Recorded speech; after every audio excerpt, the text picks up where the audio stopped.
dans la prochaine vidéo, je vais vous montrer comment utiliser la commande rotation. Donc, comme vu précédemment dans la commande copier, la commande rotation, c'est une commande de base. Vous allez trouver ici l'icône.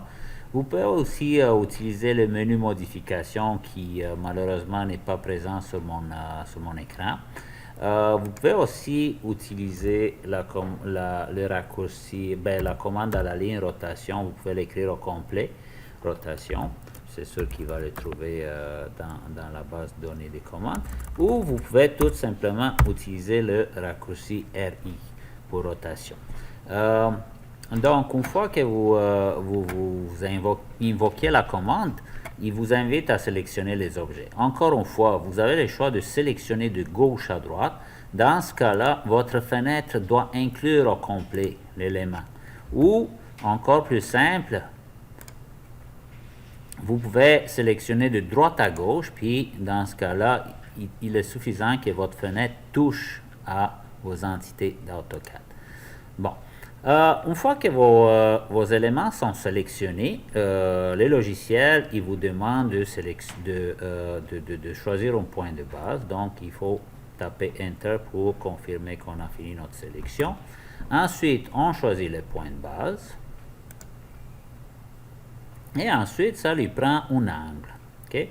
Ça peut être aussi une référence ou une copie. Je vais vous montrer comment ça fonctionne tantôt.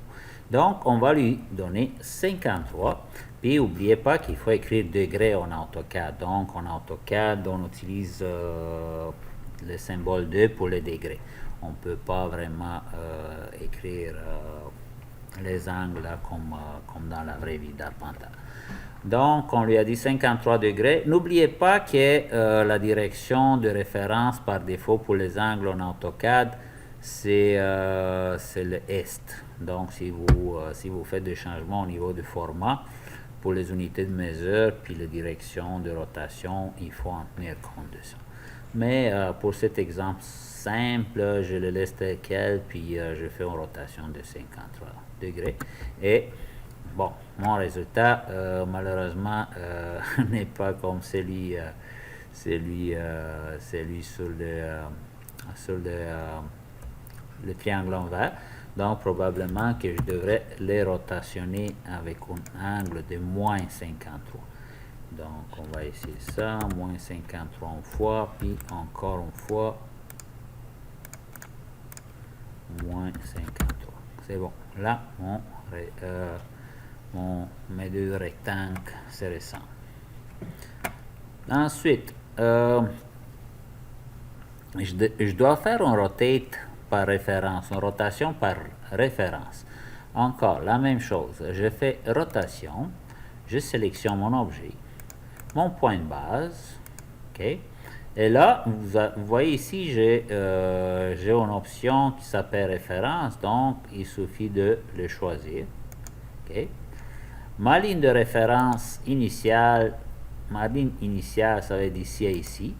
Et je veux que mon objet à la finale se trouve aligné avec l'objet vert. Donc, je sélectionne l'extrémité de la ligne verte. Et voici, ça va être comme ça. Ensuite, je dois faire un rotate de 90 de ces objets-là. On va invoquer la commande rotation. On sélectionne les objets autour du centre. Et puis, on écrit 90 degrés.